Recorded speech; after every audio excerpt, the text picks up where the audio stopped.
दोस्तों finally the handmade tales का section 6 release हो चुका है और उसके पूरे एपिसोड एक जैसे हमें देखने को मिल चुके हैं। तो आज की इस वीडियो में हम पूरे एपिसोड के बारे में बात करने जा रहे हैं। इस सीरीज का रिव्यू करने वाले हैं, fact, detail, update, pre production, releasing, casting, पूरी डिटेल आपको बताने वाले हैं। तो आप वीडियो को स्किप जरा सा भी मत कीजिएगा क्योंकि पूरी जानकारी आपको एक ही वीडियो में मिलने वाली है। तो मैं आगे इसके बारे में आपको इन्फॉर्मेशन देता हूँ। द हैंडमेड्स टेल एक अमेरिकी डायस्टोपियन टेलीविजन सीरीज है जो ब्रूस मिलर द्वारा बनाई गई है, जो कनाडाई लेखिका मार्गरेट एटवुड के 1985 के उपन्यास द हैंडमेड्स टेल पर आधारित है। सीरीज को स्ट्रीमिंग सेवा हुलू द्वारा 10 एपिसोड के सीधे सीरीज ऑर्डर के रूप में ऑर्डर किया गया था, जिसके लिए 2016 के अंत में उत्पादन शुरू हुआ था। कथानक में दूसरे अमेरिकी गृहयुद्ध के बाद एक डायस्टोपिया दिखाया गया है जिसमें एक थियोनोमिक अधिनायकवादी समाज उपजाऊ महिलाओं, जिन्हें हैंडमेड्स कहा जाता है, को बच्चे पैदा करने की गुलामी में रखता है। 3-4 इस सीरीज का प्रीमियर 26 अप्रैल 2017 को हुआ था और इसे 5 अतिरिक्त सीजन के लिए नवीनीकृत किया गया था। छठे और अंतिम सीजन का प्रीमियर 8 अप्रैल 2025 को हुआ था। 5 इसके पहले सीजन ने 13 नामांकनों में से 8 प्राइम टाइम एमी अवार्ड जीते, जिसमें उत्कृष्ट ड्रामा सीरीज भी शामिल है। यह हुलू द्वारा निर्मित पहला शो था जिसने एक प्रमुख पुरस्कार जीता और स्ट्रीमिंग सेवा पर उत्कृष्ट श्रृंखला के लिए एमी जीतने वाली पहली श्रृंखला थी। इसने सर्वश्रेष्ठ टेलीविजन श्रृंखला ड्रामा के लिए गोल्डन ग्लोब पुरस्कार भी जीता। एलिजाबेथ मॉस को ड्रामा सीरीज में उत्कृष्ट लीड अभिनेत्री के लिए प्राइम टाइम एमी पुरस्कार और टेलीविजन ड्रामा सीरीज में सर्वश्रेष्ठ अभिनेत्री के लिए गोल्डन ग्लोब से सम्मानित किया गया। सितंबर 2019 में हुलू और एमजीएम ने घोषणा की कि वे एटवुड के 2019 के उपन्यास द टेस्टामेंट्स पर आधारित एक सीक्वल श्रृंखला विकसित कर रहे हैं। 6 कथानक ऐसी दुनिया में जहां यौन संचारित रोगों और पर्यावरण प्रदूषण के परिणामस्वरूप प्रजनन दर गिर गई है। 7 गिलियड की अधिनायकवादी थियोनोमिक सरकार ने गृहयुद्ध के बाद पूर्व संयुक्त राज्य अमेरिका में अपना शासन स्थापित किया है। 8, 9, 10, 3 समाज एक नए सैन्यकृत पदानुक्रमित थियोनोमी और नवनिर्मित सामाजिक वर्गों के साथ सत्ता के भूखे नेताओं द्वारा संगठित है, जिसमें महिलाओं को क्रूरता से अधीन किया जाता है। 8, 9 कानून के अनुसार गिलियड में महिलाओं को गंभीर रूप से सीमित भूमिकाओं में काम करने के लिए मजबूर किया जाता है, जिनमें कुछ जन्मजात दास के रूप में भी शामिल हैं, और उन्हें संपत्ति रखने, करियर बनाने, पैसे संभालने या यहाँ तक कि पढ़ने और लिखने चाचियों के अलावा की अनुमति नहीं है।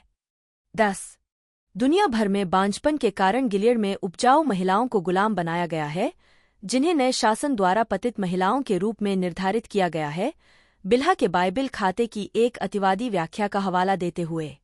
इन महिलाओं में अक्सर वे शामिल होती हैं जिन्होंने तलाक के बाद विवाह किया है, जिन्हें व्यभिचारिणी कहा जाता है क्योंकि गिलियडियन कानून के तहत तलाक को मान्यता नहीं दी जाती है। एकल या अविवाहित माताएं, समलैंगिकों को लिंग गद्दार कहा जाता है। गैर ईसाई याकूब के पुत्रों के अलावा अन्य ईसाई संप्रदायों के अनुयायी, राजनीतिक असंतुष्ट और शिक्षाविद। 10 इन महिलाओं को, जिन्हें दासिया कहा जाता है, शासक अभिजात वर्ग के घरों में नियुक्त किया जाता है, जहां उन्हें अपने पुरुष स्वामियों, कमांडरों द्वारा अपनी पत्नियों की उपस्थिति में अनुष्ठानिक बलात्कार, जिसे समारोह कहा जाता है, के लिए प्रस्तुत होना पड़ता है ताकि वे गर्भवती हो सकें और उनके लिए बच्चे पैदा कर सकें। 10 दासियों को उनके मालिक के पहले नाम में उपसर्ग ऑफ जोड़कर नाम दिया जाता है। जब उन्हें स्थानांतरित किया जाता है तो उनके नाम बदल दिए जाते हैं। हैंडमेड्स के साथ साथ समाज का अधिकांश हिस्सा अब उन वर्गों में समूहीकृत है जो उनकी स्वतंत्रता और कर्तव्यों को निर्धारित करते हैं। महिलाओं को सामाजिक श्रेणियों की एक छोटी सी श्रृंखला में विभाजित किया गया है, जिनमें से प्रत्येक को एक विशिष्ट रंग की सादी पोशाक द्वारा दर्शाया गया है। एक है हैंडमेड की पोशाक में एक लंबी लाल पोशाक, एक लाल लबादा, भारी भूरे रंग के जूते और एक सफेद जटा होती है, जिसमें एक बड़ा सफेद बोनट, जिसे पंख के रूप में जाना जाता है, होता है, जिसे बाहर पहना जाता है, जो उसे सार्वजनिक दृष्टि से छुपाता है और उसकी दृष्टि को प्रतिबंधित करता है। जून ओसबोर्न, जिसका नाम बदलकर ऑफ्रेड रखा गया है, गिलियड कमांडर फ्रेड वॉटरफोर्ड और उनकी पत्नी सेरेना जॉय के घर में काम करने वाली नौकरानी है, जो गिलियड के गठन और उत्थान में महत्वपूर्ण खिलाड़ी हैं, जो उस समाज की वास्तविकताओं से जूझते हैं जिसे बनाने में उन्होंने मदद की थी। पहले के समय के दौरान जून की शादी ल्यूक से हुई थी और उनकी एक बेटी है एना थी। कहानी की शुरुआत में अपने पति और बेटी के साथ गिलियड से भागने की कोशिश करते समय जून को पकड़ लिया गया और उसे एक नौकरानी बनने के लिए मजबूर किया गया क्योंकि उसने और उसके पति ने व्यभिचार किया था। जून की बेटी को एक उच्चवर्गीय परिवार को पालने के लिए ले जाया गया और उसका पति कनाडा भाग गया। कथानक का अधिकांश भाग जून की अपने पति और बेटी के साथ फिर से जुड़ने की इच्छा और उसकी शक्ति के आंतरिक विकास के इर्दगिर्द घूमता है, जो इसके कुछ हद तक गहरे संस्करण में बदल जाता है। कलाकार और पात्र। एलिजाबेथ मॉस जून ओसबोर्न बटा ऑफ्रेड बटा ऑफ जोसेफ दो के रूप में एक महिला जिसे अपने पति ल्यूक और बेटी हन्ना के साथ कनाडा भागने की कोशिश करते समय पकड़ लिया गया था। चूंकि ल्यूक तलाकशुदा है, इसलिए इस नए समाज में उनके मिलन को व्यभिचारी माना जाता है। जून को व्यभिचारिणी माना जाता है और उनकी बेटी हन्ना को नाजायज माना जाता है। जून की प्रजनन क्षमता के कारण उसे कमांडर फ्रेड वॉटरफोर्ड और उनकी पत्नी सेरेना जॉय की दासी बना दिया जाता है और उसे ऑफ्रेड कहा जाता है। बाद में वह कमांडर जोसेफ लॉरेंस की दासी बन जाती है और उसे ऑफ जोसेफ कहा जाता है। Joseph Fiennes commander Fred Waterford season 1 से 4 के रूप में एक उच्च पदस्थ सरकारी अधिकारी और जून के पहले मास्टर। वह और उनकी पत्नी दोनों गिलियड की स्थापना में महत्वपूर्ण भूमिका निभाते थे। यवोन स्ट्राहोवस्की ने सेरेना जॉय वॉटरफोर्ड की भूमिका निभाई है, जो फ्रेड की पत्नी और एक पूर्व रूढ़िवादी सांस्कृतिक कार्यकर्ता और लेखिका हैं। ऐसा लगता है कि उन्होंने उस समाज में अपनी नई भूमिका स्वीकार कर ली है जिसे बनाने में उन्होंने मदद की थी। वह संतुलित और गहरी धार्मिक है, लेकिन बहुत क्रूरता करने में सक्षम है और अक्सर जून के प्रति कठोर होती है। वह मां बनने के लिए बेताब है। एलेक्सिस ब्लेडेल डॉ एमिली मालेक बटा ऑफ ग्लेन एक बटा ऑफ स्टीवन बटा ऑफ रॉय बटा ऑफ जोसेफ एक सीजन 1 से 4 गेस्ट सीजन 6 के रूप में सेलुलर बायोलॉजी में एक पूर्व विश्वविद्यालय प्रोफेसर और शुरू में जून की शॉपिंग पार्टनर। हालांकि जून शुरू में उससे सावधान रहती है, लेकिन यह पता चलता है कि वह उतनी पवित्र नहीं है जितनी वह दिखती है और दोनों दोस्त बन जाते हैं। एमिली एक भूमिगत प्रतिरोध आंदोलन मेडे से जुड़ी हुई है और सबसे पहले जून को इसके बारे में बताती है। उसकी एक पत्नी और बेटा कनाडा में रहते हैं। मैडलिन ब्रूअर जेनिन लिंडो बटा ऑफ वॉरेन बटा ऑफ डैनियल बटा ऑफ हॉवर्ड बटा ऑफ जोसेफ 3 के रूप में एक है एंडमेड जो जून के साथ ही प्रशिक्षण के लिए रेड सेंटर में प्रवेश करती है और जून को उसके दयालु व्यवहार के कारण अपना दोस्त मानती है। शुरू में गैर अनुपालन करने वाली जेनिन को सजा के तौर पर उसकी दाहिनी आंख निकाल दी जाती है। अपने उपचार के कारण वह मानसिक रूप से अस्थिर हो जाती है और अक्सर मनमौजी या बच्चों जैसा व्यवहार करती है। गिलियड से पहले जेनिन एक वेट्रेस थी और उसका एक बेटा कैलेब था, जो उसके अनजाने में अधिग्रहण के बाद एक कार दुर्घटना में मारा गया था। एन डॉवर्ड आंटी लिडिया क्लेमेंट्स के रूप में एक महिला जो दासियों की यौन पुनः शिक्षा और कर्तव्यों की देखरेख करती है। वह क्रूर है और अवज्ञाकारी दासियों को क्रूर शारीरिक दंड देती है, लेकिन वह अपने आरोपों की भी परवाह करती है और गिलियडियन मिशन और सिद्धांत में गहराई से विश्वास करती है। ऐसा लगता है कि उसे जैनीन से बहुत लगाव है और वह कभी कभी उसे उसके दिए गए नाम से भी संबोधित करती है। गिलियड से पहले वह एक पारिवारिक न्यायालय की न्यायाधीश थी और बाद में एक प्राथमिक विद्यालय की शिक्षिका थी। ओटी फगबेनले ल्यूक बैंकोल के रूप में गिलियड से पहले जून के पति। शुरू में जून को लगता है कि उसकी हत्या कर दी गई थी, लेकिन बाद में पता चलता है कि ल्यूक कनाडा भागने में कामयाब हो गया। मैक्स मिंगेला कमांडर निक ब्लेन के रूप में कमांडर वॉटरफोर्ड के ड्राइवर और मिशिगन के एक पूर्व ड्रिफ्टर जो जून के लिए भावनाएं रखते हैं। जून और निक के बीच घनिष्ठ संबंध विकसित होते हैं और अंततः उसे पता चलता है कि वह एक आई है, गिलियड के लिए एक जासूस है और उसने गिलियड के अधिग्रहण में महत्वपूर्ण भूमिका निभाई थी। सीजन 3 में उसे कमांडर के पद पर पदोन्नत किया जाता है। समीरा वाइली मोइरा स्ट्रैंड के रूप में कॉलेज के समय से जून की सबसे अच्छी दोस्त।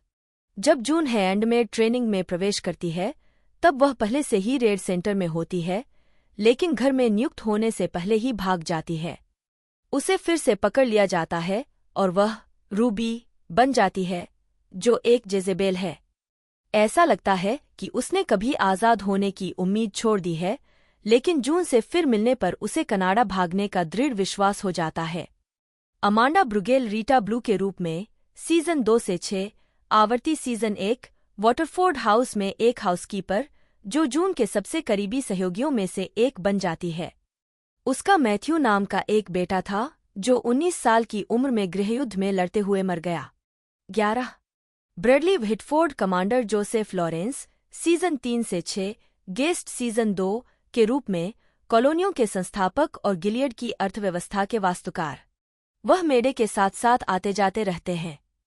12-13 सैम जैगर मार्क ट्वेलो के रूप में सीजन 4 से 6 आवर्ती सीजन 3 अतिथि सीजन 2 अमेरिकी सरकार का एक ऑपरेटिव जिससे सेरेना कनाडा में मिलती है। 14 एवर कैराडाइन नाओमी पुटनाम सीजन 6 आवर्ती सीजन 1 से 5 के रूप में कमांडर पुटनाम की पत्नी। उसे हैंडमेड्स के लिए कोई सहानुभूति नहीं है और वह अपने बच्चे को केवल एक स्टेटस सिंबल के रूप में देखती है। बाद में परिस्थितियों में बदलाव के बाद वह कमांडर लॉरेंस से शादी कर लेती है। 15 पुनरावर्ती जॉर्डना ब्लेक, हन्ना बैंकोल, जून और ल्यूक की बेटी। अपहरण के बाद उसे एक नया परिवार दिया जाता है और उसका नाम बदलकर एग्नेस मैकेंजी रख दिया जाता है।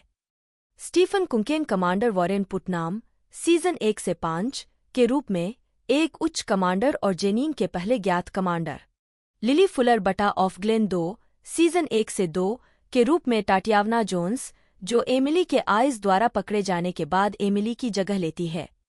वह जून को नियमों को तोड़ने से सावधान करती है और यथास्थिति को बिगाड़ना नहीं चाहती है, लेकिन ऐसा इसलिए है क्योंकि उसका मानना है कि एक हैंडमेड के रूप में उसका जीवन गिलियड से पहले उसके द्वारा जिए गए कठिन, दरिद्र जीवन से बेहतर है, न कि धार्मिक धर्मनिष्ठा के कारण। नीना किरी अल्मा बटा ऑफ रॉबर्ट के रूप में सीजन 1 से 4 अतिथि सीजन 5 से 6 एक और है हैंडमेड जिसने जून, मोइरा और जेनीन के साथ रेड सेंटर में प्रशिक्षण लिया। वह स्पष्टवादी और बातूनी है और अक्सर जून के साथ गपशप और समाचार साझा करती है। वह मेडे के साथ भी जुड़ी हुई है और प्रतिरोध समूह के साथ जून के पहले संपर्कों में से एक बन जाती है। बहिया वॉटसन ब्रायना बटा ओफेरिक के रूप में सीजन 1 से 4 अतिथि सीजन 5 से 6 एक और स्थानीय है हैंडमेड जो जून की दोस्त है। वह डोलोरेस की शॉपिंग पार्टनर है। जेनेसा ग्रांट डोलोरेस बटा ऑफ सैमुअल सीजन 1 से 2 गेस्ट सीजन 3 के रूप में एक स्थानीय नौकरानी जो मिलनसार और बातूनी स्वभाव की है। वह ब्रायना की शॉपिंग पार्टनर है। एडी इंकसेटर आंटी एलिजाबेथ एक साथी आंटी जो रेड सेंटर में आंटी लिडिया के साथ मिलकर काम करती है। Robert Curtis brown commander Andrew price season 1 से 2 के रूप में एक कमांडर जो जैकब के बेटों के प्रमुख सदस्यों में से एक है और आइस का प्रभारी है। क्रिस्टन गुटोस्की बेथ सीजन 1 और 3 अतिथि सीजन 4 गिलियड के उदय से पहले एक पुरस्कार विजेता शेफ, पूर्व में इजेबेल में मार्था और बाद में लॉरेंस परिवार में मार्था। एरिन वे एरिन के रूप में सीजन 1 से 3 एक युवा, जाहिरा तौर पर मूक महिला जिसे है हैंडमेड बनने के लिए प्रशिक्षित किया जा रहा था, लेकिन वह ल्यूक के साथ कनाडा भागने में सफल रही। 16 क्रिस्टा मोरिन रेचल टैपिंग सीजन 1 से 2 सीजन 4 कनाडा में संयुक्त राज्य अमेरिका के वाणिज्य दूतावास में एक अधिकारी। क्लेया डुवेल सिल्विया के रूप में सीजन 3 अतिथि सीजन 2 और 5 एमिली की पत्नी। 17 चेरी जोन्स होली मैडॉक्स के रूप में सीजन 2 से 3 सीजन 6 जून की मां, एक मुखर नारीवादी। 18 सिडनी स्वीनी ईडन ब्लेन नी स्पेंसर सीजन 2 के रूप में एक धर्मप्रायण और आज्ञाकारी युवा लड़की जिसकी शादी निक से हो जाती है। 19 ग्रेग ब्रिक कमांडर रिकुशिंग सीजन 2 एक साथी कमांडर जो बाद में कमांडर प्राइस का स्थान लेता है। रोहन मीड आइजैक सीजन 2 एक युवा संरक्षक जिसे वाटरफोर्ड घर में नियुक्त किया गया है। जूली ड्रेटसन एलेनोर लॉरेंस सीजन 2 से 3, कमांडर लॉरेंस की मानसिक रूप से अस्थिर पत्नी एमी लैंडेकर, श्रीमती मैकेंजी, सीजन 5, अतिथि सीजन 3, गिलियड में हन्ना की प्लेसमेंट माँ एशले लेथ्रोप नताली बटा ऑफ मैथ्यू, सीजन 3 के रूप में एक समर्पित दासी जिसकी गिलियड के प्रति वफादारी उसके साथियों के बीच विभाजनकारी तनाव का कारण बनती है। 20 सुगेंजा श्री, सिएना, सीजन 3, अतिथि सीजन 4, एक पूर्व रेडियोलॉजी छात्रा और लॉरेंस परिवार में एक नई मार था। जोनाथन वॉटन कमांडर मैथ्यू कैल्होन के रूप में सीजन 3 से 6, नताली ऑफ मैथ्यू के नियुक्त commander Charlie Zelser, Oliver, season 3 से 4, एमिली और सिल्विया का बेटा Christopher Meloni high commander George Winslow, season 3 के रूप में वाशिंगटन डीसी में तैनात एक high commander 21, Elizabeth Reaser Olivia Winslow, season 3 के रूप में 21 हाई कमांडर विंसलो की पत्नी मैकेना ग्रेस एस्तेर कीज के रूप में सीजन 4 से 5, एक किसान और एक वृद्ध कमांडर की किशोर पत्नी 14 जावे एश्टन ऊना के रूप में सीजन 4, टोरंटो में एक सहायता कार्यकर्ता और मोइरा की नई प्रेमिका 22 जीनैन गुसेन, आंटी रूथ, सीजन 4, एक उच्च पदस्थ आंटी जो अपने जिले में प्रमुख आंटी के रूप में आंटी लिडिया की जगह लेने के लिए बेताब है। नताशा मुंबा, डेनियल, सीजन 4 से 5, एक पूर्व नौकरानी विक्टोरिया सावल टायलर के रूप में सीजन 4 से 5, एक पूर्व नौकरानी अमांडा झो विक्की के रूप में सीजन 4 से 5, एक पूर्व नौकरानी कैरी कॉक्स, रोज ब्लेन, सीजन 5 से 6, वाशिंगटन डीसी में एक उच्च कमांडर की बेटी और निक की नई पत्नी Jason Butler Harner commander Mackenzie, season 5 के रूप में एक उच्च कमांडर और हन्ना के प्लेसमेंट पिता Rossif Sutherland, Ezra Shaw, season 5, Canada में सेरेना के निजी गिलियडन अंगरक्षक जेनेविव एंजेल्सन, एलानिस वहीलर, सीजन 5, एक संपन्न कनाडाई जो सेरेना को अपना आदर्श मानती है और जो टोरंटो में गिलियड के उत्थान के पीछे एक प्रेरक शक्ति है। 23 लुकास नेफ, रयान वहीलर, सीजन 5, एलानिस का पति जो उसके साथ कनाडा में रहता है। जोश चार्ल्स कमांडर वार्टन, सीजन 6 के रूप में एक उच्च कमांडर और निक के ससुर। 24 Athena Karkanis, Ellen, season 6, Mayday में एक नेता। Timothy Simons Commander Bell, season 6 के रूप में एक उच्च कमांडर जिसके महत्वपूर्ण पारिवारिक संबंध हैं। डार्सी कार्डेन, एवा बटा आंटी फोबे, सीजन 6, एक अमेरिकी सरकारी ऑपरेटिव जो रेड सेंटर में आंटी के रूप में काम करती है। अतिथि जिम कमिंग्स, बर्क, सीजन 1, एक आई जो वॉटरफोर्ड घर में जून से पूछताछ करता है। Zabryna Guevara, Shrimati Castillo, season 1, Mexico की एक राजदूत जो शासन की प्रभावशीलता को देखने के लिए गिलियड का दौरा करती है। Christian Barillas, mister Flores, season 1, Mrs Castillo के सहायक। रोजा गिलमोर, जो, सीजन 1, एक अमेरिकी सेना के सैनिक की बेटी और जीवित बचे लोगों के समूह की नेता जिनसे ल्यूक जून और हन्ना से अलग होने के बाद मिलता है। टिम रैनसम, मिस्टर व्हिटफोर्ड, सीजन 1, जून की मां का मित्र जो जून, ल्यूक और हन्ना को सीमा पार करने में मदद करता है। मारिसा टोमेई, श्रीमती ओकॉनर, सीजन 2 के रूप में एक कमांडर की पत्नी जिसे मांस के पाप करने की सजा के रूप में कॉलोनियों में निर्वासित किया जाता है। 25 याह्या अब्दुलमतीन द्वितीय, उमर, सीजन 2, एक व्यक्ति जो जून को गिलियड से भागने में मदद करता है। John Carroll Lynch, Dan, season 2, Emily के विश्वविद्यालय में उसका बॉस जहां वह काम करती थी। केली जेनरेट, एनी, सीजन 2, ल्यूक की पूर्व पत्नी। रेबेका रिटनहाउस, ओडेट, सीजन 2 के रूप में एक डॉक्टर और मोइरा की मृत मंगेतर। Laila Robins, Pamela Joy, season 3, Serena की मां। डिड्री हेनरी लोरी के रूप में सीजन 3 से 4, एक मार्था जिसे निक गिलियड में खुफिया जानकारी के लिए इस्तेमाल करता है। सारा मैक्वी, लीना, सीजन 3, एक स्विस राजनयिक जो निकोल को लेकर गिलियड और कनाडा के बीच शत्रुतापूर्ण संघर्ष पर बातचीत करती है। एमिली अल्थोस, नोएल, सीजन 3, एक युवा एकल मां जिसका बेटा आंटी लिडिया गिलियड के उदय से पहले पढ़ाती थी। लॉरा वंडरवुड, डेजी, सीजन 4, एक जेजेबेल्स कार्यकर्ता जो जून की सहायता करती है। Alex Castillo, Dawn Mathis, season 4, Waterfords के बचाव पक्ष के वकील। रीड बिन्नी लेफ्टिनेंट स्टेंस के रूप में, सीजन 4, एक गिलियड अधिकारी जो जून से पूछताछ करता है। 22 Omar Maskati, Steven, season 4, Chicago में एक प्रतिरोध समूह का नेता। Carly Street, Iris Baker aunt Irene, season 4, एक पूर्व आंटी जो एमिली के साथ सुलह करने का प्रयास करती है। क्रिस्टीन कोलिली, सीजन 5, के रूप में एक पूर्व मार्था जो अब कनाडा स्थित प्रतिरोध आंदोलन में एक नेता है। 26 नाओमी स्नीकस, एबिगेल, सीजन 6, कनाडा में महिलाओं और बच्चों के एक समुदाय की नेता जो सेरेना को अपने साथ ले जाती है। दूसरे सीजन में ओपरा विंफ्रे ने एक कार रेडियो पर न्यूज रीडर के रूप में बिना श्रेय के उपस्थिति दर्ज कराई। 27 एपिसोड। मुख्य लेख, द हैंडमेड्स टेल एपिसोड की सूची। मौसम एपिसोड मूलतः जारी। सबसे पहले जारी, अंतिम बार जारी। 1 10-26 अप्रैल 2017, 14 जून 2017। 2 13-25 अप्रैल 2018, 11 जुलाई 2018।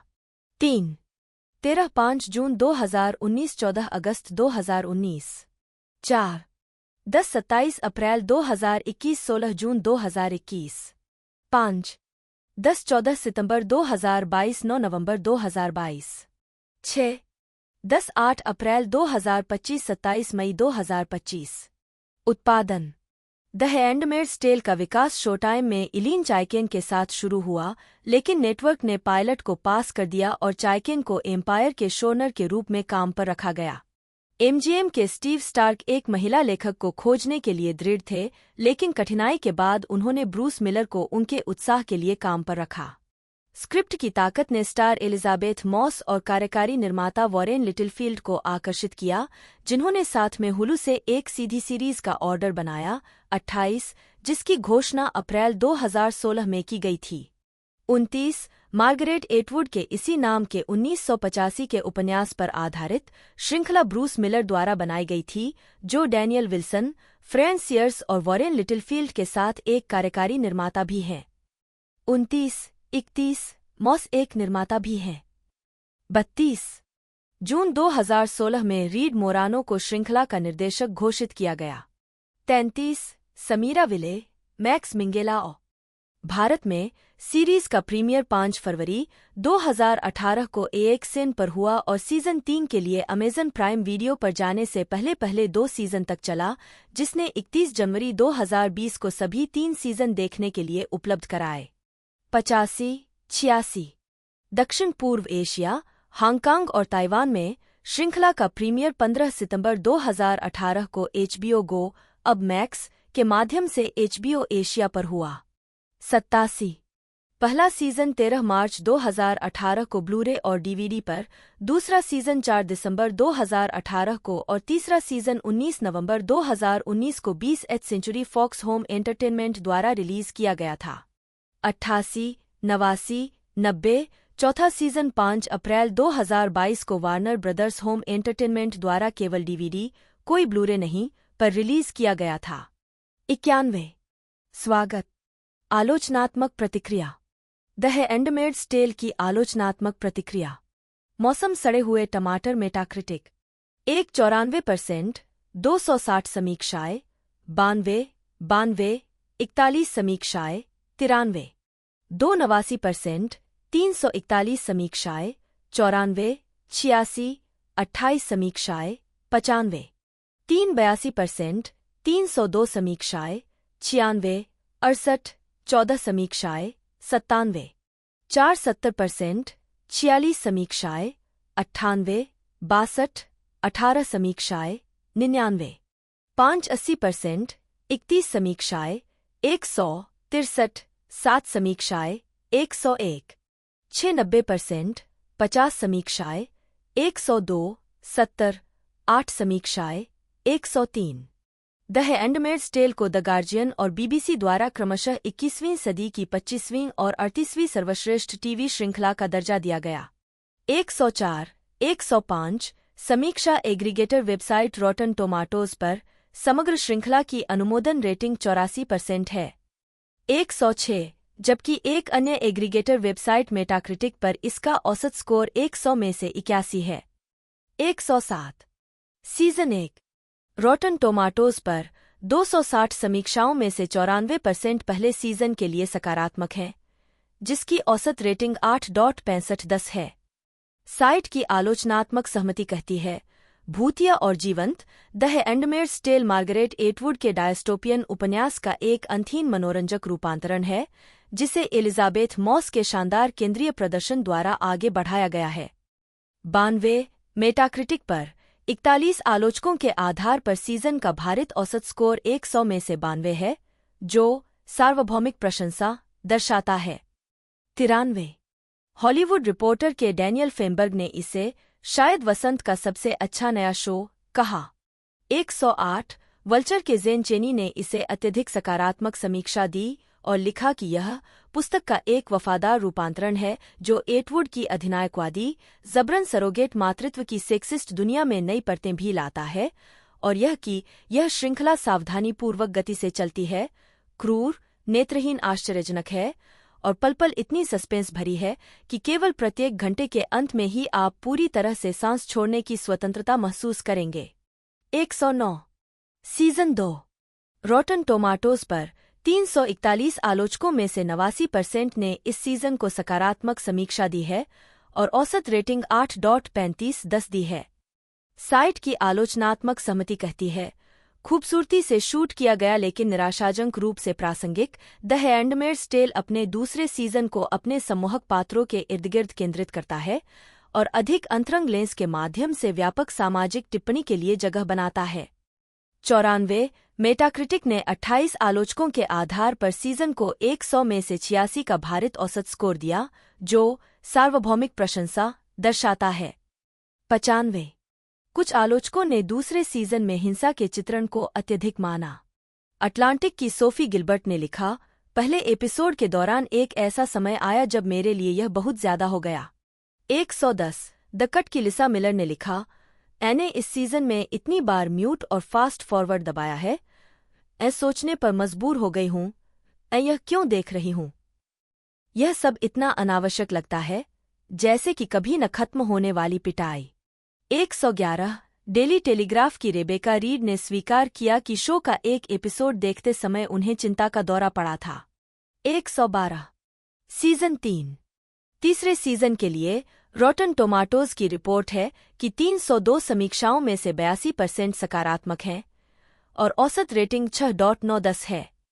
साइट की आलोचनात्मक सहमति कहती है, द हैंडमेड्स टेल का तीसरा सीजन अपनी भयावहता पर लगाम लगाता है और आशा जगाता है कि क्रांति वास्तव में संभव है, अगर केवल कहानी अपने पहियों को घुमाना बंद कर दे और पहले ही उस तक पहुंच जाए।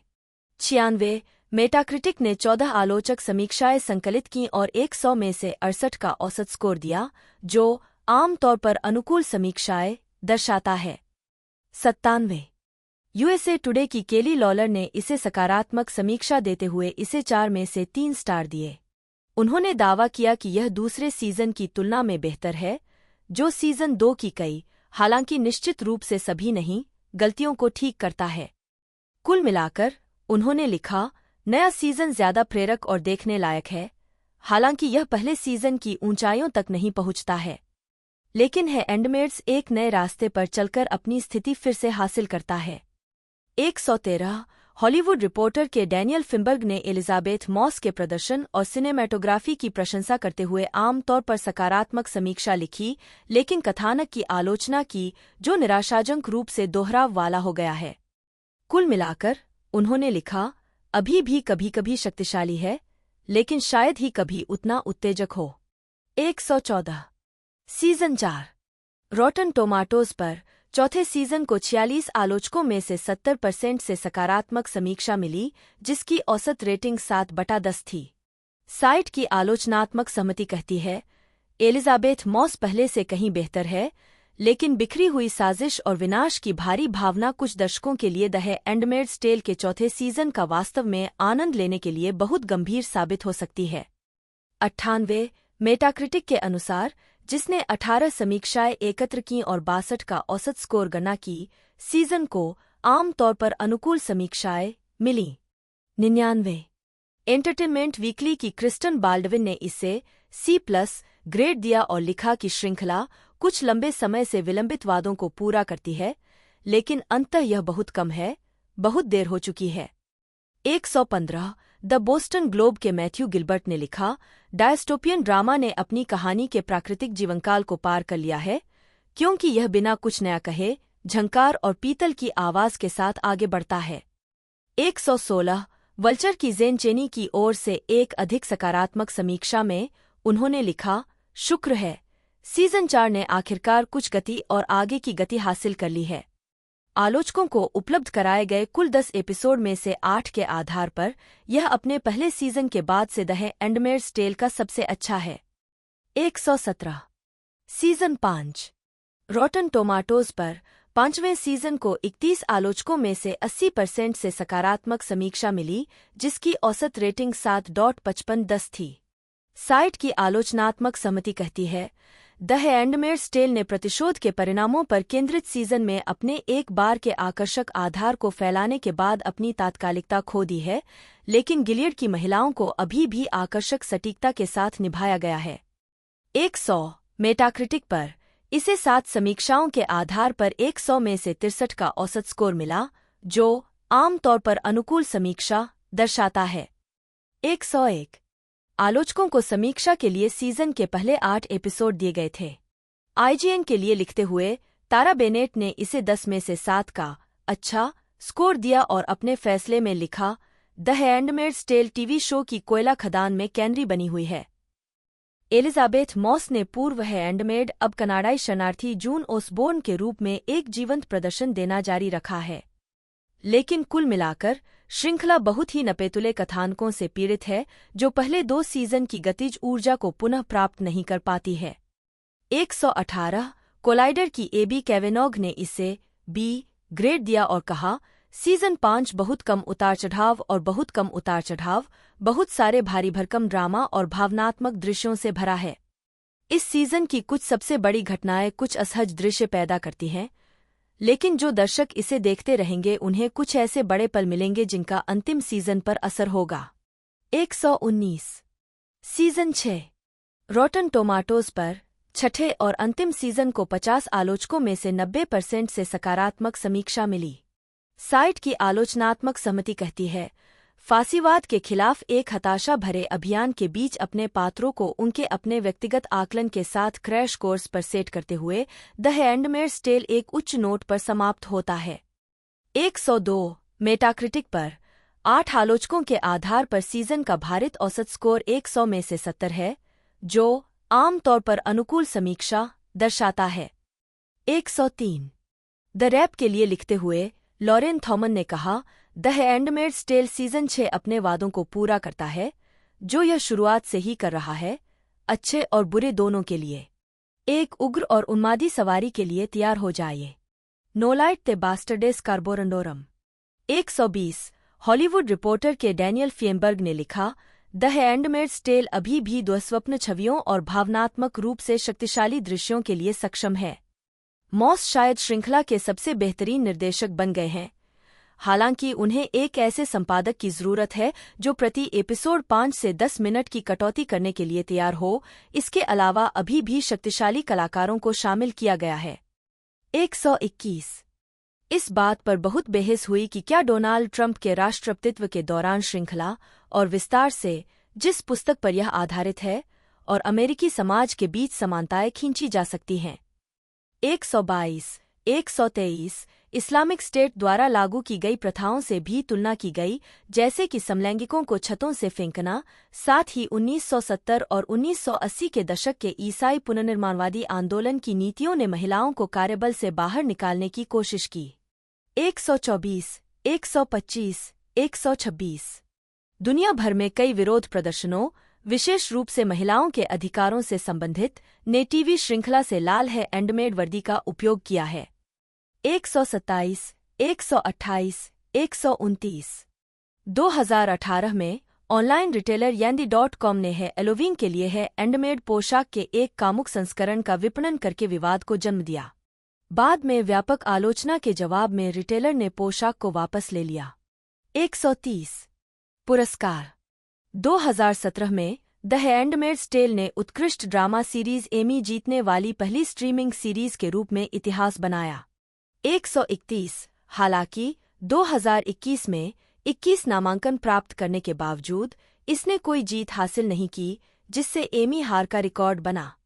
132 द हैंडमेड्स टेल को प्राप्त प्रशंसा पुरस्कार वर्ष वर्ग नामांकित व्यक्ति परिणाम संदर्भ अमेरिकी सिनेमा संपादक पुरस्कार 2018 गैर व्यावसायिक टेलीविजन के लिए सर्वश्रेष्ठ संपादित ड्रामा सीरीज जूलियन क्लार्क और वेंडी हॉलम मार्टिन ऑफ्रेड के लिए जीत गया। 133 अमेरिकी फिल्म संस्थान पुरस्कार 2017 वर्ष के शीर्ष 10 टीवी कार्यक्रम दासी की कहानी जीता।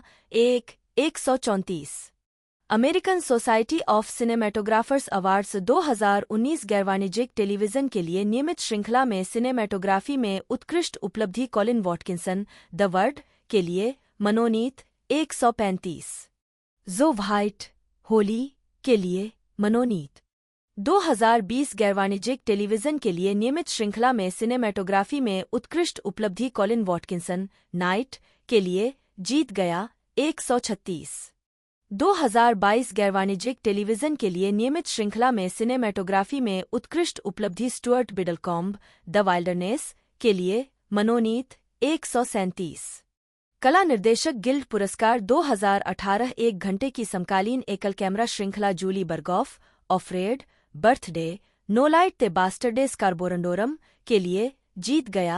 138 एंड्रयू स्टर्न द ब्रिज के लिए मनोनीत 2019 एक घंटे की समकालीन एकल कैमरा श्रृंखला मार्क व्हाइट और एलिजाबेथ विलियम्स जून और अनवुमेन के लिए जीत गया। 139 2020 एक घंटे की समकालीन एकल कैमरा श्रृंखला एलिजाबेथ विलियम्स मेडे के लिए मनोनीत। 140 2022 एक घंटे की समकालीन एकल कैमरा श्रृंखला एलिजाबेथ विलियम्स शिकागो के लिए।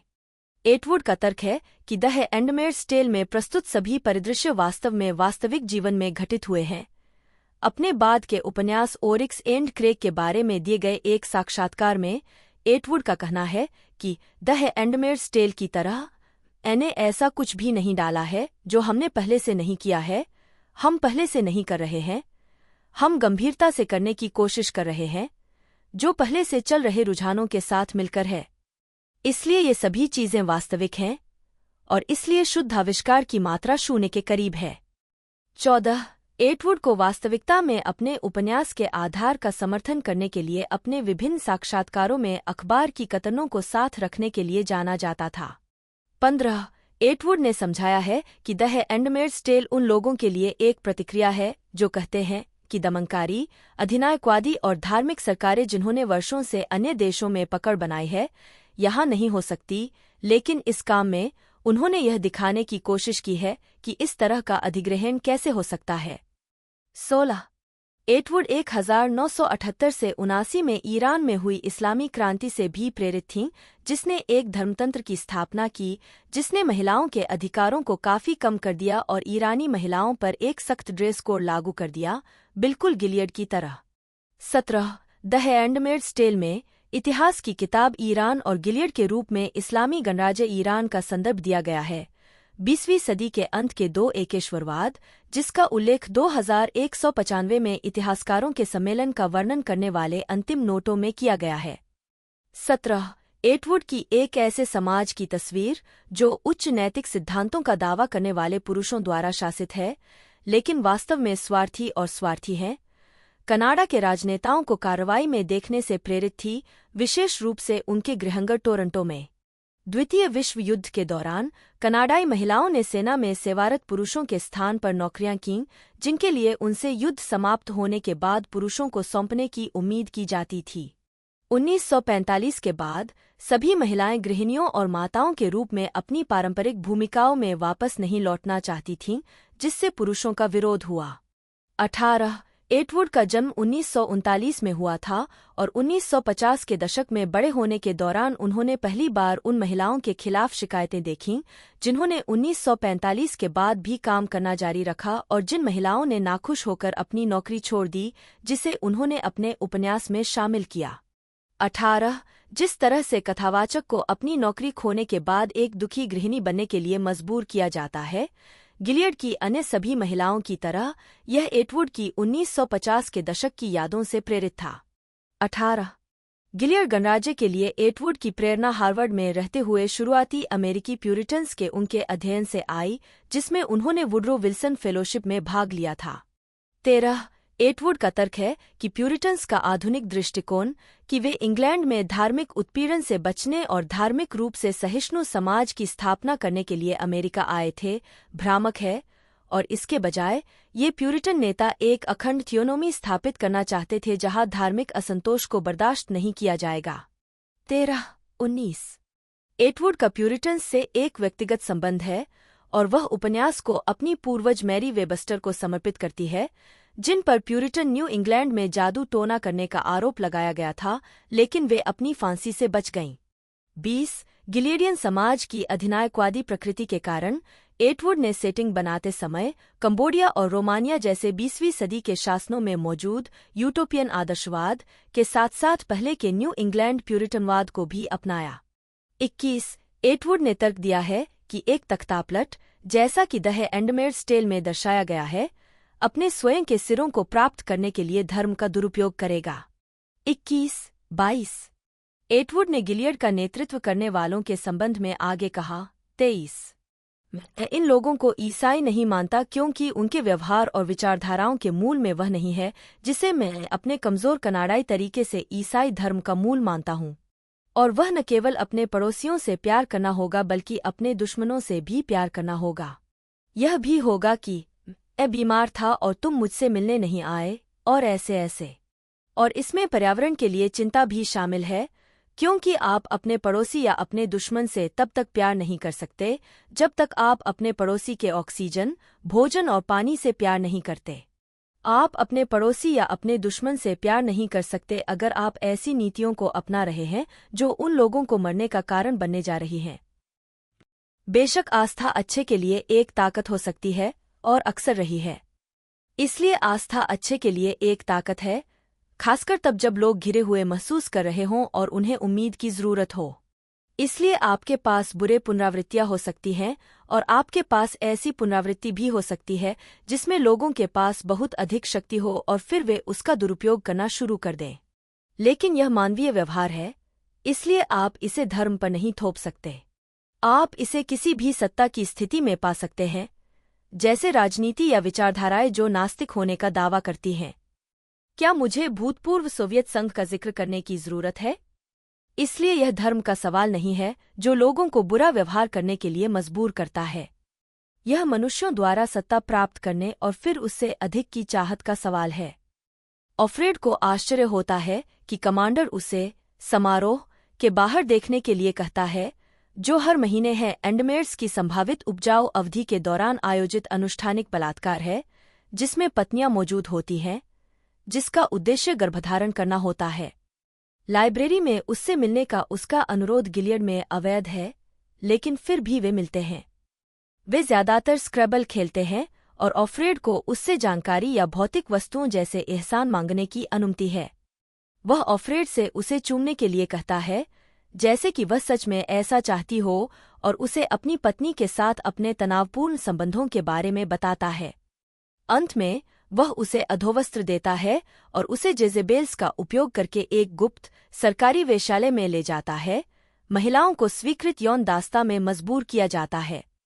ऑफ्रेड अप्रत्याशित रूप से भावनात्मक रूप से टूटी हुई मोइरा से मिलती है, जो उसे बताती है कि कानून तोड़ने वालों को जहरीले कचरे को साफ करने के लिए कॉलोनियों में भेजा जाता है या सजा के तौर पर जेजेबेल्स के रूप में काम करने की अनुमति दी जाती है। कमांडर से मिलने के बीच के दिनों में ऑफ्रेड को यह भी पता चलता है कि उसकी शॉपिंग पार्टनर ऑफग्लेन नामक एक महिला मेडे रेजिस्टेंस के साथ है, जो गिलियड की सरकार को उखाड़ फेंकने के लिए काम करने वाला एक भूमिगत नेटवर्क है। अपने पति के साथ ऑफ्रेड के आपराधिक कृत्यों के बारे में न जानते हुए सेरेना को संदेह होने लगता है कि वह बांझ है, इसलिए वह कमांडर के निजी नौकर निक के साथ ऑफ्रेड के यौन संबंध बनाने की व्यवस्था करती है, जिसने पहले उससे बात करने की कोशिश की थी और दिलचस्पी दिखाई थी। सेरेना बदले में ऑफ्रेड को अपनी बेटी के बारे में जानकारी देती है। बाद में वह उसे ऑफ्रेड की बेटी की एक तस्वीर लाती है, जिसे देखकर ऑफ्रेड निराश हो जाती है और उसे लगता है कि वह उसकी बेटी के जीवन से गायब हो गई है। अपने शुरुआती यौन संबंध के बाद ऑफ्रेड और निक भी अपनी पहल पर मिलना शुरू कर देते हैं।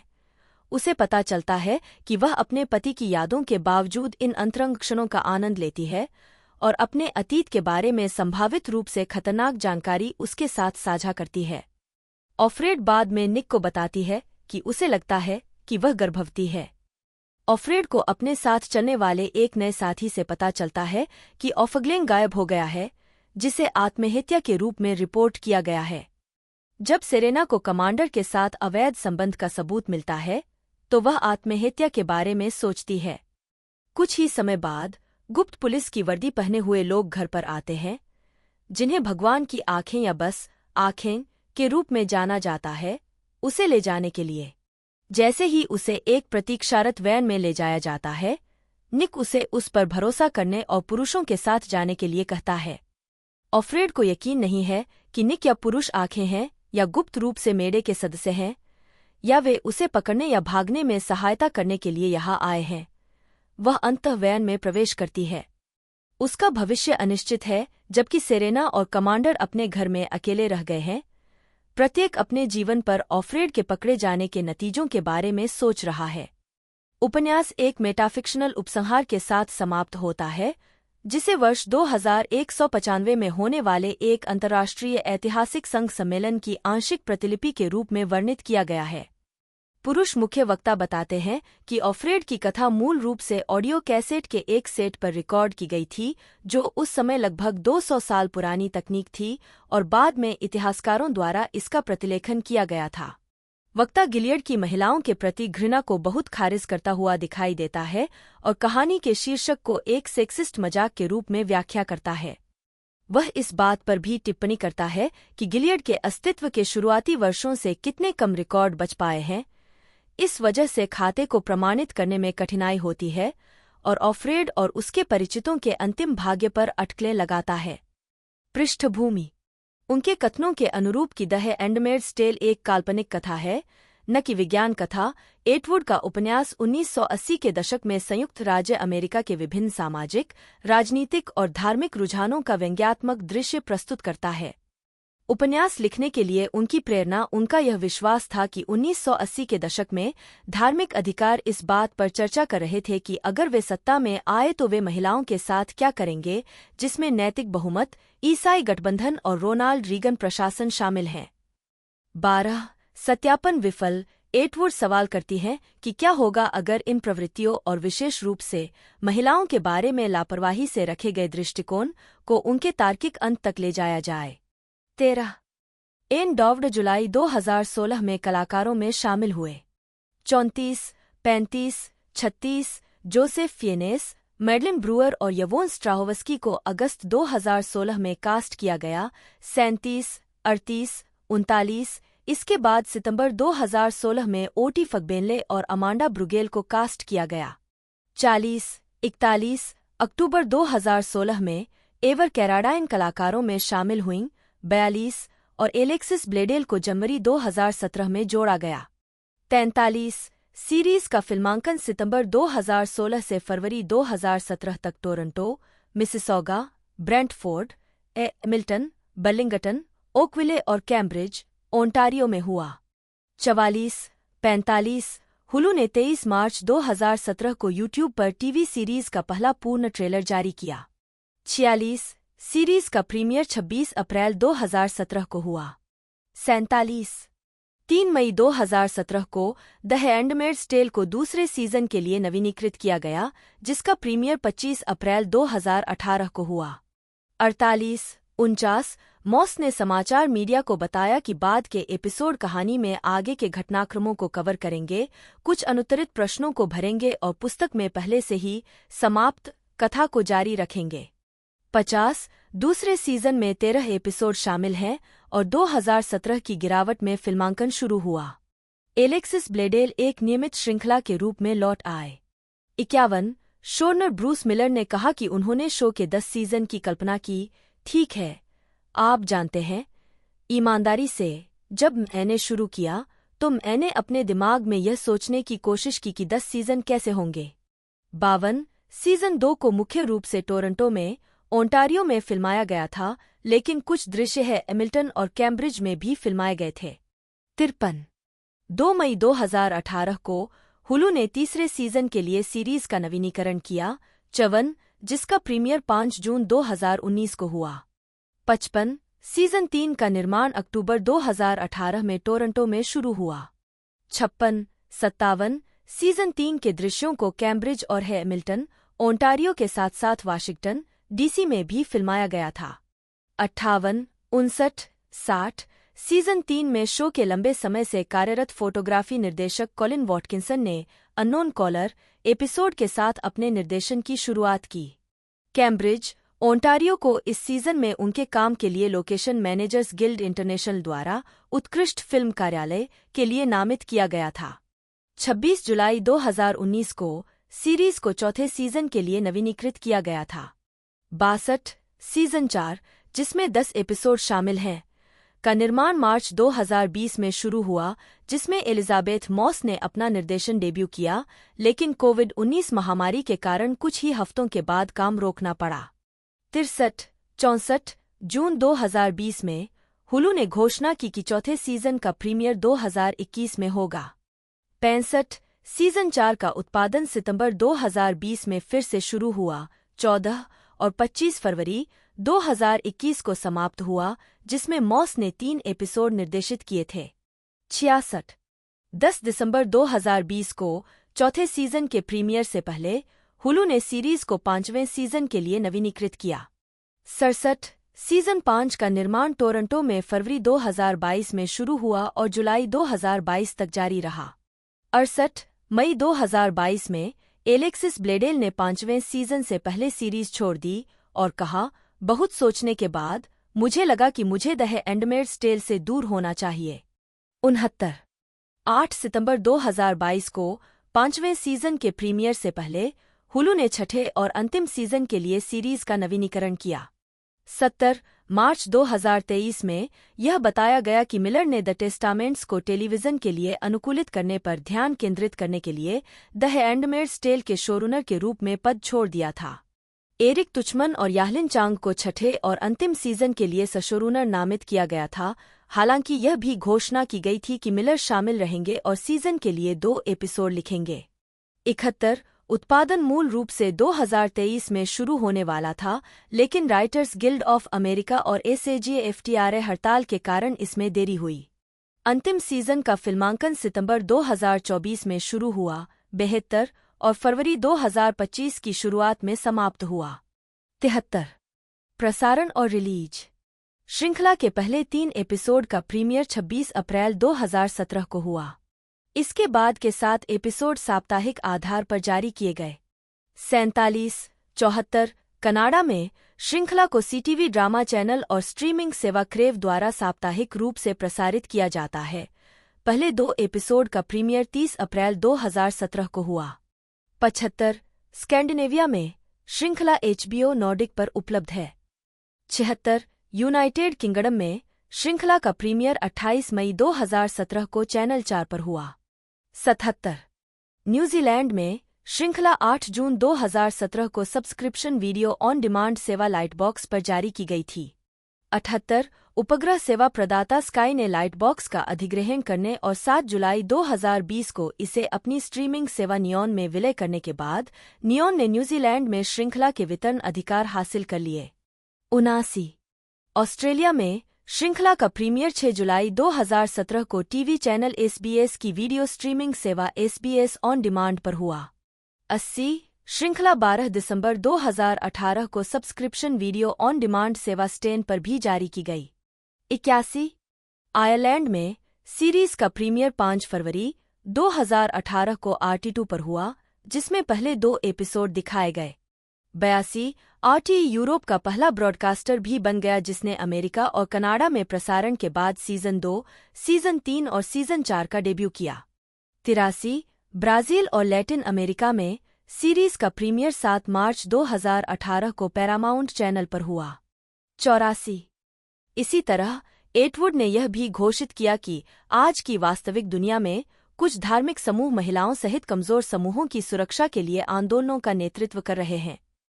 9 एटवुड गिलियड के नेताओं द्वारा अपनी शक्ति बनाए रखने के तरीकों और वास्तविक अधिनायकवादी सरकारों के अन्य उदाहरणों के बीच संबंध स्थापित करते हैं। अपने साक्षात्कारों में एटवुड अफगानिस्तान को एक धार्मिक धर्मतंत्र के उदाहरण के रूप में पेश करती हैं, जो महिलाओं को सार्वजनिक क्षेत्र से बाहर निकालकर उनके घरों में रहने के लिए मजबूर करता है। 24 जैसा कि गिलियड में है। 13 असंतोषियों की राजस्वीकृत हत्या राष्ट्रपति फर्डिनेंड मार्कोस के तहत फिलीपींस से प्रेरित थी और रोमानियाई कम्युनिस्ट पार्टी के अंतिम महासचिव निकोले चाउसेस्कू के जन्मदर डिक्री 770 को बढ़ाने के जुनून ने गर्भवती महिलाओं की सख्त निगरानी और जन्म नियंत्रण और गर्भपात को गैरकानूनी घोषित कर दिया। 15 हालांकि एटवुड स्पष्ट रूप से बताते हैं कि इनमें से कई कार्य न केवल अन्य संस्कृतियों और देशों में मौजूद थे, बल्कि पश्चिमी समाज के भीतर और ईसाई परंपरा के भीतर भी। 21 गिलियड गणराज्य बांझपन से जूझ रहा है, जिससे एक दासी के रूप में ऑफ्रेड की सेवाएं बच्चे पैदा करने और इस तरह समाज को पुनः उत्पन्न करने के लिए महत्वपूर्ण हो जाती हैं। दासियां स्वयं अछूत है, लेकिन स्थिति को दर्शाने की उनकी क्षमता को पूरे इतिहास में दासों या नौकरों के बराबर माना जाता है। 21 एटवुड बांझपन के साथ अपनी चिंताओं को हमारी दुनिया के सामने आने वाली वास्तविक जीवन की समस्याओं से जोड़ती हैं, जैसे विकिरण, रासायनिक प्रदूषण और यौन संचारित रोग। HIV एड्स का उल्लेख उपन्यास के अंत में ऐतिहासिक नोट्स खंड में विशेष रूप से किया गया है, जो एटवुड के लेखन के समय अपेक्षाकृत नई बीमारी थी जिसका दीर्घकालिक प्रभाव अभी भी अज्ञात था। पर्यावरणीय मुद्दों और हमारे समाज के लिए उनके नकारात्मक परिणामों पर एटवुड का मजबूत रुख उनके मैडेडम त्रयी जैसे अन्य कार्यों में खुद को प्रस्तुत किया है और जीव विज्ञानियों और उनकी अपनी वैज्ञानिक जिज्ञासा के साथ उनके बड़े होने का संदर्भ देता है। 25 वर्ण ऑफ्रेड मुख्य पात्र और कथावाचक है जो पाठकों को गिलियड में जीवन के बारे में बताता है। गिलियड की स्थापना के समय उसे अनिच्छुक महिला का लेबल दिया गया था क्योंकि उसने एक ऐसे व्यक्ति से विवाह किया था जो तलाकशुदा था। नई सरकार द्वारा सभी तलाक को रद्द कर दिया गया, जिसका अर्थ है कि उसके पति को अब भी अपनी पहली पत्नी से विवाहित माना जाता था, जिससे ऑफ्रेड एक व्यभिचारिणी बन गई। गिलियड से भागने की कोशिश में वह अपने पति और बेटी से अलग हो गई। 26 वह गिलियड की महिलाओं की पहली पीढ़ी का हिस्सा है जो गिलियड से पहले के समय को याद करती हैं। उपजाऊ साबित होने के बाद उसे एक महत्वपूर्ण वस्तु माना जाता है और उसे कमांडर और उसकी पत्नी सेरेना जॉय के घर में एक दासी के रूप में रखा गया है ताकि वह उनके लिए एक बच्चा पैदा कर सके। माना जाता है कि सेरेना जॉय बांझ है। 26 पाठक उसके विचारों के माध्यम से अंदर से गिलियड गणराज्य के प्रति ऑफ्रेड के प्रतिरोध को देख पाते हैं। कभी कभी ऑफ्रेड के मन में ऐसे विचार आते हैं जिनसे अधिकांश पाठक असहमत होंगे, जैसे कि समारोह बलात्कार नहीं था क्योंकि वह एक दासी बनने के लिए सहमत हो गई थी, इस निहितार्थ के बावजूद कि उसके पास कोई वास्तविक विकल्प नहीं था। विकल्प मृत्युदंड हो सकता था या परमाणु कचरे की सफाई के लिए कठोर श्रम हो सकता था। यह एक ऐसा विश्वास हो सकता है जिसे उसने अपने मानसिक तनाव को कम करने के लिए अपनाया है, या यह उसके दासी प्रशिक्षण के दौरान ब्रेनवॉश करने के कारण हो सकता है। ऑफ्रेड एक दास का नाम है जो उसके कार्य का वर्णन करता है। वह फ्रेड की है, यानी वह फ्रेड की है। माना जाता है कि यह कमांडर का नाम है और उसे उपपत्नी माना जाता है। उपन्यास में ऑफ्रेड कहती है कि वह उपपत्नी नहीं है बल्कि एक उपकरण है, एक 2 पैरों वाला गर्भ। दासियों के नाम इस बारे में कुछ नहीं कहते कि वे महिलाएं वास्तव में कौन हैं। उनकी एकमात्र पहचान कमांडर की संपत्ति के रूप में है। ऑफ्रेड शब्द पेशकश पर भी एक व्यंग्य है, जैसे कि बलिदान के रूप में पेश किया गया, और लाल क्योंकि गिलियड में दासियों के लिए लाल पोशाक निर्धारित की गई थी। 9 एटवुड के मूल उपन्यास में ऑफ्रेड का असली नाम कभी नहीं बताया गया। वोल्कर श्लोंडॉर्फ की 1990 की फिल्म रूपांतरण में ऑफ्रेड को असली नाम केट दिया गया था 27, जबकि टेलीविजन सीरीज में उसका असली नाम जून दिया गया था।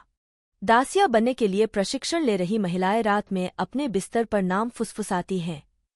नाम हैं अल्मा, जेनीन, डोलोरेस, मोइरा, जून, और जून को छोड़कर सभी का बाद में हिसाब लगाया जाता है। इसके अलावा एक आंटी ने प्रशिक्षण ले रही दासियों से मूनिंग और जूनिंग बंद करने को कहा। 28 इस और अन्य संदर्भों से कुछ पाठकों ने अनुमान लगाया है कि उसका जन्म नाम जून हो सकता है। 29 अकादमिक मैडोन माइनर का सुझाव है कि जून एक छद्म नाम है। चूंकि मेडे गिलियड प्रतिरोध का नाम है, इसलिए जून नायक द्वारा एक आविष्कार हो सकता है। उपसंहार में शामिल नुनावुत सम्मेलन जून में होता है।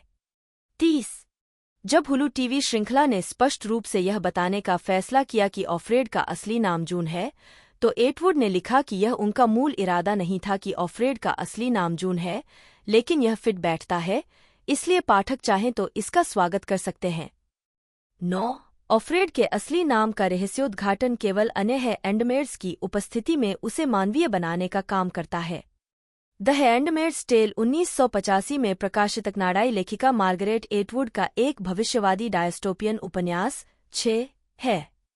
7 यह निकट भविष्य के न्यू इंग्लैंड में एक पितृसत्तात्मक अधिनायकवादी थियोनोमिक राज्य में स्थापित है, जिसे गिलियड गणराज्य के रूप में जाना जाता है, जिसने संयुक्त राज्य सरकार को उखाड़ फेंका है। 8 ऑफ्रेड केंद्रीय चरित्र और कथावाचक और है एंडमेड्स में से एक है। वे महिलाएं जिन्हें कमांडरों के लिए जबरन बच्चे पैदा करने का काम सौंपा जाता है, जो गिलियड में शासक वर्ग हैं। उपन्यास पितृसत्तात्मक समाज में शक्तिहीन महिलाओं, महिला एजेंसी और व्यक्तित्व की हानि, प्रजनन अधिकारों का दमन और विभिन्न साधनों के विषयों की खोज करता है जिसके द्वारा महिलाएं प्रतिरोध करती हैं और व्यक्तित्व और स्वतंत्रता प्राप्त करने का प्रयास करती हैं। शीर्षक जेफरी चौसर की द कैंटरबरी टेल्स के घटक भागों को प्रतिध्वनित करता है, जो जुड़ी हुई कहानियों की एक श्रृंखला है, जैसे द मर्चेंट टेल और द पार्सन्स टेल। 9 यह परी कथाओं की परंपरा का भी संकेत देता है, जहां केंद्रीय पात्र अपनी कहानी कहता है। 10 द हैंडमेड्स टेल ने 1985 में गवर्नर जनरल का पुरस्कार और 1987 में पहला आर्थर सी क्लार्क पुरस्कार जीता। इसे 1986 नेबुला पुरस्कार, 1986 बुकर पुरस्कार और 1987 प्रोमेथियस पुरस्कार के लिए भी नामांकित किया गया था। 2022 में द हैंडमेड्स टेल को राष्ट्रमंडल लेखकों द्वारा 70 पुस्तकों की बिग जुबली रीड सूची में शामिल किया गया था, जिसे एलिजाबेथ द्वितीय की प्लेटिनम जुबली मनाने के लिए चुना गया था। 11 पुस्तक को 1990 की फिल्म, 2000 के ओपेरा, 2017 की टेलीविजन श्रृंखला और अन्य मीडिया में रूपांतरित किया गया है। एक सीक्वल उपन्यास, द टेस्टामेंट्स, 2019 में प्रकाशित हुआ था। कहानी की समीक्षा। संयुक्त राज्य अमेरिका के राष्ट्रपति और कांग्रेस के अधिकांश लोगों की हत्या करने वाले हमले का मंचन करने के बाद सन्स ऑफ जैकब नामक एक कट्टरपंथी राजनीतिक समूह क्रांति शुरू करने के लिए थियोनोमिक विचारधारा का उपयोग करता है। 8 संविधान को निलंबित कर दिया जाता है, समाचार पत्रों को सेंसर कर दिया जाता है और संयुक्त राज्य अमेरिका को गिलियड गणराज्य के रूप में जाना जाने वाला एक सैन्य तानाशाही में सुधार दिया जाता है। नया शासन ईसाई संप्रदायों सहित अन्य सभी धार्मिक समूहों को पछाड़ते हुए अपनी शक्ति को जल्दी से मजबूत करता है। शासन पुराने नियम के कुछ विचारों की एक अनोखी व्याख्या का उपयोग करके समाज को पुनर्गठित करता है और इसके नए सामाजिक वर्गों के बीच सामाजिक और धार्मिक धर्मशास्त्र का एक नया सैन्यीकृत पदानुक्रमित मॉडल स्थापित किया जाता है। सबसे महत्वपूर्ण परिवर्तनों में से एक महिलाओं के अधिकारों की सीमा है। महिलाएं सबसे निचली श्रेणी की श्रेणी बन जाती हैं और उन्हें पैसे या संपत्ति रखने या पढ़ने और लिखने की अनुमति नहीं होती है। महिलाओं को उनके प्रजनन कार्यों पर नियंत्रण से वंचित किया जाता है। हालांकि शासन देश के अधिकांश हिस्से को नियंत्रित करता है, फिर भी विभिन्न विद्रोही समूह सक्रिय रहते हैं।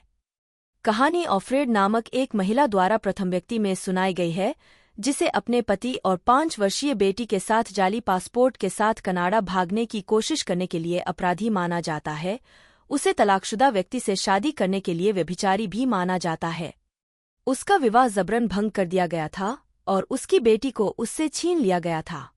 रिपब्लिक ऑफ गिलियड की कठोर आपराधिक न्याय प्रणाली के तहत सजा दिए जाने के बजाय ऑफ्रेड ने राहेल और लियाह केंद्र में हैंडमेड बनने के लिए प्रशिक्षण स्वीकार किया, जो केवल उपजाऊ महिलाओं के लिए उपलब्ध विकल्प है।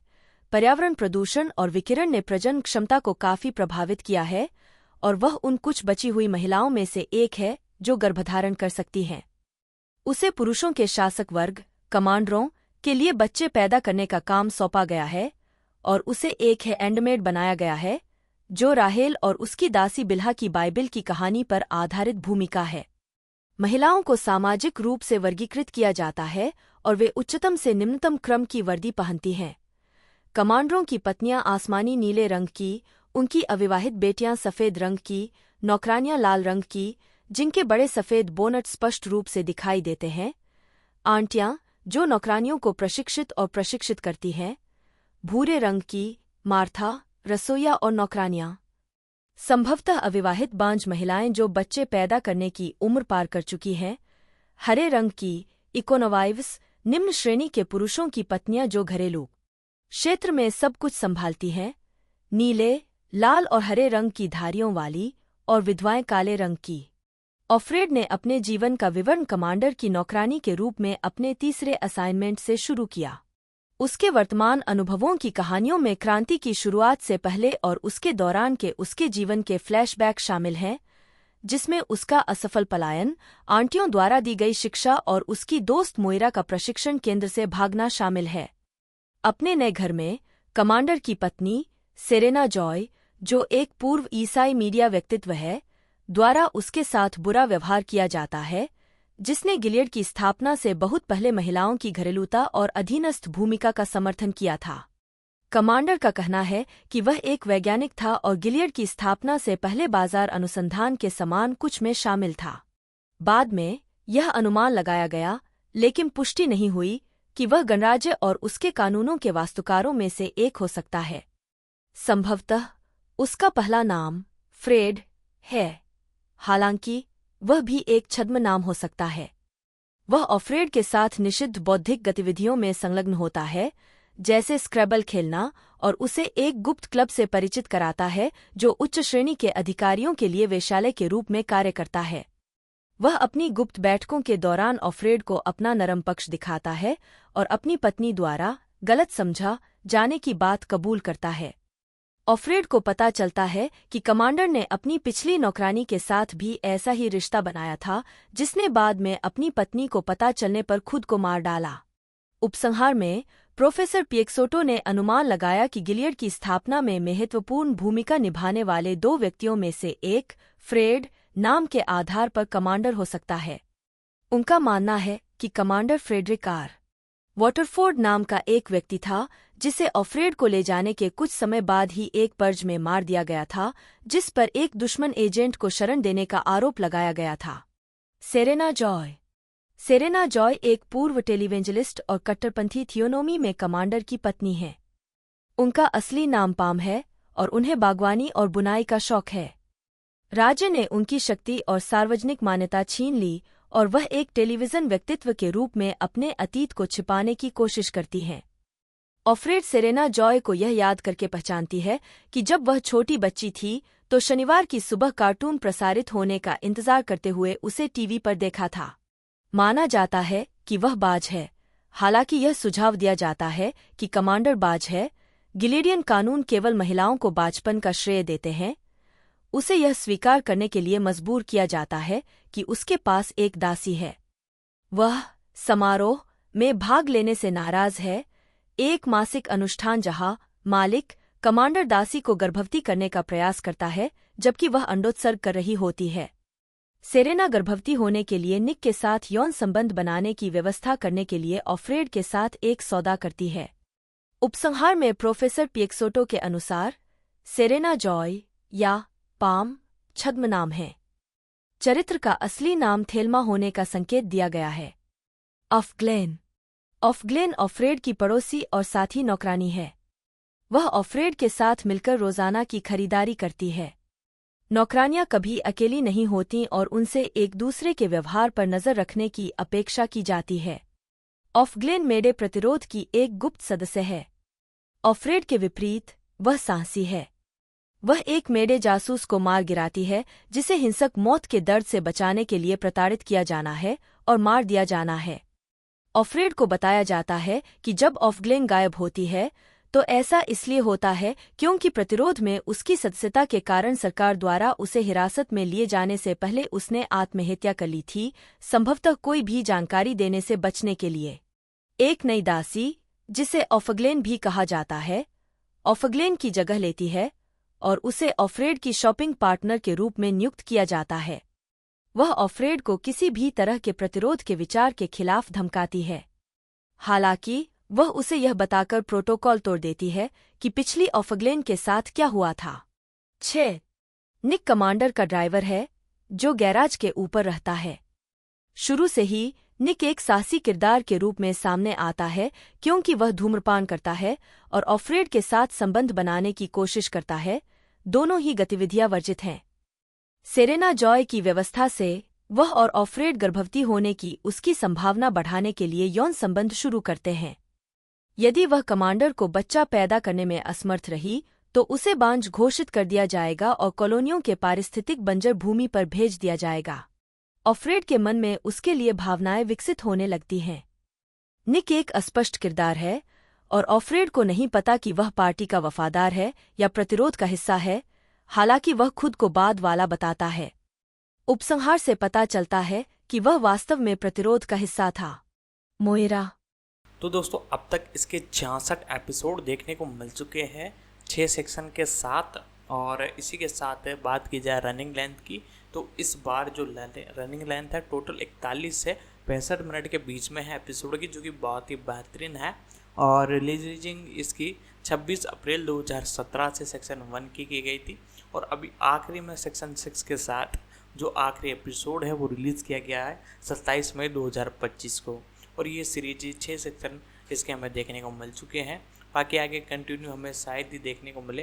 बाकी मैंने पूरी जानकारी इसके बारे में आपको बताई दी है। वीडियो आपको अच्छी लगती है तो लाइक करना ना भूलिएगा। मिलता है दोस्तों अगले वीडियो में।